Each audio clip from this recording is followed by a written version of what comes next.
Dumating nga pala dito si supplier RTI. Ayan, pumasok na siya sa loob ng bodega para i-check ang paglalagyan ng yelo. Nasa second floor nga pala ako ng mga oras na to. Kaya umakit ang boy namin para sabihan ako na dumating na ang supplier ng yelo. Ayan, bumaba na ako para i-check. Pero paglabas ko, nawala si kuya.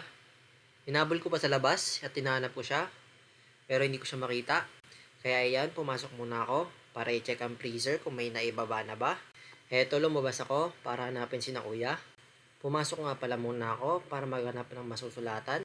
Eto, may nakita akong karton. Pinilas ko na lang. Basta masusulatan, pwede na yan. Ayan, dumating na si kuya na may dalang yelo. Papasok na siya sa loob. Kaya ito, napatras ako kasi masikip ang daanan. Ayan, sinusulat ko na sa karton kung ilan ang pinasok niyang yelo. Bali, ang unang baba ay 5. Ang pangalawang ipapasok ay 5 ulit.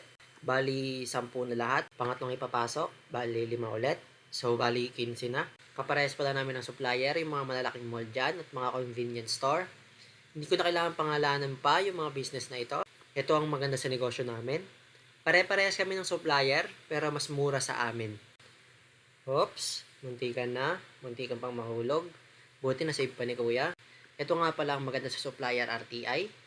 Binabanggit nila mismo kung anong bilang na ng mga produkto na pinapasok nila.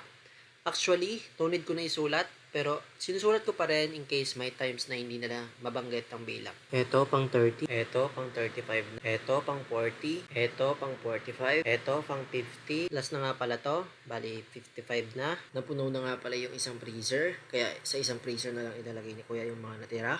Salamat sa panonood. Sana may panibago kayo natutunan sa negosyo. Kung gusto nyo pa magkaroon ng karagdagang kaalaman sa negosyo, click that subscribe at follow button. Paalam!